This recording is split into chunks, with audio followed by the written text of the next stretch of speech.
ఆంధ్రప్రదేశ్లో ఇంటర్ ఫలితాలు విడుదల చేసేందుకు విద్యాశాఖ రెడీ అయింది. 2 రోజుల్లో ఫలితాలు రిలీజ్ చేయనుంది. ఈ నెల 3 నాటికి మూల్యాంకనం పూర్తవడంతో హాల్ టికెట్ నెంబర్ల ఆధారంగా మార్కుల ప్రక్రియ కొనసాగుతుంది. ఇంటర్ ఫస్ట్, సెకండ్ ఇయర్ కలిపి దాదాపు 10 లక్షలకు పైగా విద్యార్థులు ఈ పరీక్షలు రాశారు.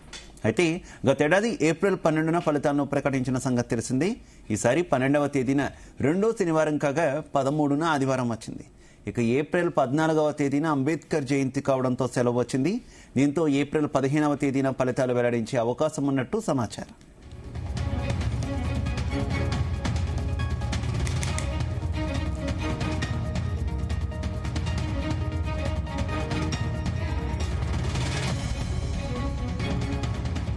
రైట్, ఇంటర్ ఫలితాలు విడుదల చేసేందుకు విద్యాశాఖ సిద్ధమైనట్టు తెలుస్తుంది. నెల 15వ తేదీన ఈ ఇంటర్ ఫలితాలను కూడా ఆంధ్రప్రదేశ్లో విడుదల చేసేందుకు ఆంధ్రప్రదేశ్ విద్యాశాఖ రెడీ అవుతుంది. ఇప్పటికే మూల్యాంకనం పూర్తయినట్టయితే తెలుస్తుంది. అయితే హాల్ టికెట్ నెంబర్ల ఆధారంగా ఈ ఫలితాలను రిజిస్టర్ చేసే ప్రక్రియ అయితే ప్రస్తుతం కంటిన్యూ అవుతున్నట్టు తెలుస్తుంది. ఇక ఇదే విషయానికి సంబంధించి మరింత సమాచారం మా కరెస్పాండెంట్ నాగేశ్వరరావు ఫోన్ లైన్ ద్వారా అందిస్తారు. నాగేశ్వరరావు, ఆంధ్రప్రదేశ్ రాష్ట్రానికి సంబంధించిన ఇంటర్మీడియట్ పరీక్షా ఫలితాల కోసం విద్యార్థులందరూ కూడా ఎదురు చూస్తున్న పరిస్థితి ఉంది. ముఖ్యంగా ఆ 10th క్లాస్ అయిన తర్వాత క్రియాశీలక క్లిష్టమైన ఆ పరీక్షల ఇంటర్మీడియట్ పరీక్షా ఫలితాలని చెప్పుకోవచ్చు. విద్యార్థులకి ఆ ఒక దశ అయిపోయి రెండో దశ అనేది మొదలయ్యేది మొత్తం కూడా ఇంటర్మీడియట్ నుంచే. ఈ ఇంటర్మీడియట్ మార్కుల ఆధారంగానే వారి యొక్క జీవిత ఆ భవిష్యత్తు ఏమిటి అని తెలిసే పరిస్థితి. ఇప్పుడు ఇంజనీరింగ్ చదివిన వాళ్ళు కానీ, అలాగే బైపీసీ తీసుకున్న వాళ్ళు కానీ, ఆ ఇటు పక్క ఎంసెట్, ఇంజనీరింగ్ ఎంసెట్, అలాగే బైపీసీకి సంబంధించి ఆ ఇంటి మొత్తంగా చూసుకుంటే వాళ్ళ యొక్క భౌతికం కూడా బయటపడే పరిస్థితి ఉంది. విద్యార్థుల కన్నా విద్యార్థుల తల్లిదండ్రులు ఆ 1000 కళ్ళతో ఎదురు చూస్తున్న పరిస్థితి ఉంది ఇంటర్మీడియట్ పరీక్షా ఫలితాలు. అయితే ఈ నెల 3వ నాటికే ఆ మూల్యాంకనం అయితే పూర్తయిన పరిస్థితి ఉంది. ఈ నేపథ్యంలోనే ఆ ఇంటర్మీడియట్ పరీక్షా ఫలితాల కోసం విద్యార్థులు, వారి తల్లిదండ్రులు, ఆ స్నేహితులు మొత్తం కూడా ఎదురు చూస్తున్న పరిస్థితి ఉంది. అయితే పరీక్షలకు హాజరైన విద్యార్థులు ఆ ఫలితం కోసం కూడా ఇప్పటికే ఎదురు చూస్తున్న పరిస్థితి, మూల్యాంకనం కూడా పూర్తి అయిపోయిన పరిస్థితి ఉంది. అయితే విడుదల కానున్న ఈ నెల 13, 14వ తేదీలో మొదటగా ఆ పరీక్షా ఫలితాలు విడుదలయ్యే అవకాశాలు ఉన్నాయన్నట్టు కూడా విద్యాశాఖ ప్రకటించింది. అయితే కుదరని పక్షంలో మరొక 2 రోజులు వాయిదా వేస్తామని కూడా చెప్పిన పరిస్థితి ఉంది. అయితే రాష్ట్ర వ్యాప్తంగా కూడా ఆ సంవత్సరం ఇంటర్ ఫస్ట్ ఇయర్ పరీక్షా ఫలితాలు మార్చి 1 నుంచి 19వ తేదీ వరకు జరిగిన పరిస్థితి ఉంది. అలాగే 2వ సంవత్సరం పరీక్షలు మార్చి 3 నుంచి 20వ తేదీ వరకు జరిగాయి. అయితే మొత్తంగా చూసుకుంటే గత సంవత్సరం మార్చి నెలలోనే జరిగిన పరీక్షల ఫలితాలు ఏప్రిల్ నెలలో విడుదల చేశారు. అలాగే ఈసారి కూడా మార్చి నెలలో పరీక్షలు నిర్వహించారు. అలాగే ఈసారి కూడా ఏప్రిల్ నెలలోనే ఫలితాలు కూడా విడుదల చేసే అవకాశాలు ఉన్నాయి. అలానే విడుదల చేయాలని కూడా విద్యాశాఖ ఆదేశించిన పరిస్థితి అయితే ఉంది.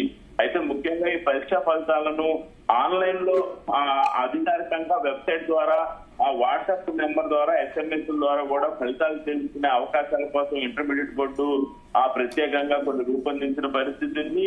ముఖ్యంగా http://BIEAP.gov.in ద్వారా కూడా ఆ అధికార వెబ్సైట్ ద్వారా పరీక్షా ఫలితాలను అయితే ఇంటర్మీడియట్ బోర్డు ప్రకటించాలని చూస్తుంది. అలాగే వాట్సాప్ ద్వారా కూడా 95230000 నెంబర్ ద్వారా వాట్సాప్ ద్వారా కూడా ఇంటర్మీడియట్ పరీక్షా ఫలితాలను రిలీజ్ చేయాలని చూస్తున్నారు. అలాగే SMS ద్వారా కూడా ఆ ఫలితాలను తెలుసుకునే అవకాశాలు అయితే పుస్తకంగా కనపడుతున్న పరిస్థితి. దీనికి సంబంధించి ఏర్పాట్లు మొత్తం కూడా ఆ ఇంటర్మీడియట్ బోర్డు చేసిన పరిస్థితి అయితే ఉంది. ముఖ్యంగా ఆ వాల్యుయేషన్ ప్రక్రియ వేగంగా జరగడంలో ఇంటర్మీడియట్ బోర్డు కీలక పాత్ర పోషించిందని చెప్పుకోవచ్చు. అలాగే రీవెరిఫికేషన్ ప్రక్రియ కూడా 2 రోజుల్లో మళ్ళీ రీవెరిఫికేషన్ పెట్టుకునే వాళ్ళందరూ కూడా 2 రోజులు రీవెరిఫికేషన్ పెట్టుకునే విధంగా కూడా రెడీ చేసిన తర్వాత ఇంటర్మీడియట్ పరీక్షా ఫలితాలు రిలీజ్ చేసే అవకాశం ఉందని గతంలోనే ఇంటర్మీడియట్ బోర్డు వెల్లడించిన పరిస్థితి ఉంది.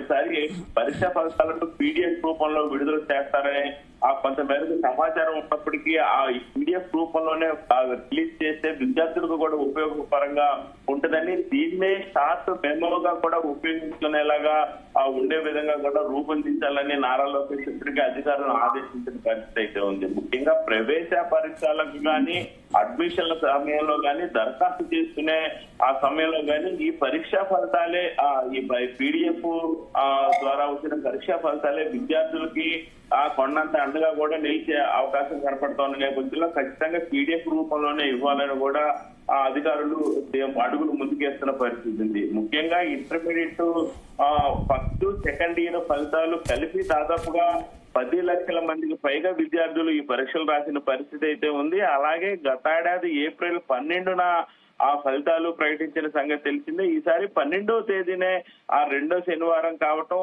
అలాగే 13న ఆదివారం రావటం, అలాగే 14వ తేదీన నాగేశ్వరరావు ఇప్పటికే చాలా వరకు కూడా ఆంధ్రప్రదేశ్ ప్రభుత్వం సేవలన్నీ కూడా వాట్సాప్ ద్వారా అందిస్తున్నటువంటి పరిస్థితి కదా. ఏంటి ఈ రిజల్ట్స్ ను కూడా వాట్సాప్ సేవల్లో ఇంక్లూడ్ చేసి వాట్సాప్ ద్వారా రిజల్ట్స్ ఏమైనా విడుదలకి ఏమైనా ప్రభుత్వం యోచిస్తుందా? ఆ దిశగా ఏమైనా చర్యలు తీసుకుంది ఇప్పటి వరకు? ఖచ్చితంగా ఇప్పటికే ఆంధ్రప్రదేశ్ ప్రభుత్వం 1 వెబ్సైట్ ద్వారా, 2 SMS ద్వారా, 3 వాట్సాప్ ద్వారా ఈ మూడింటి ద్వారా పరీక్షా ఫలితాలను రిలీజ్ చేయాలని ఇంటర్మీడియట్ బోర్డు నిర్ణయిస్తుంది. ఆ దిశలోనే అడుగులు కూడా వేస్తున్న పరిస్థితి ఉంది. అలాగే ఆ దిశలోనే పీడిఎఫ్ కూడా వాళ్ళకి అందిస్తే ఆ నెక్స్ట్ రాసుకోబోయే పరీక్షలకి అవి ఉపయోగకరంగా ఉండే పరిస్థితి కూడా ఉన్న నేపథ్యంలో SMS ద్వారా కానీ, అలాగే వాట్సాప్ ద్వారా కానీ, వెబ్సైట్ ద్వారా కానీ ఈ మూడింటి ద్వారా కూడా రిజల్ట్ ఇవ్వడానికి ప్రభుత్వం ఇప్పటికే శ్రీకారం చుట్టింది. ఆ దిశలోనే విద్యార్థులకి పరీక్షా పత్రాలు కూడా అందించే ఆ ప్రక్రియలు పూర్తి చేసినట్లు కూడా సమాచారం అందుతున్న పరిస్థితి అయితే ఉంది. Right, okay, thank you.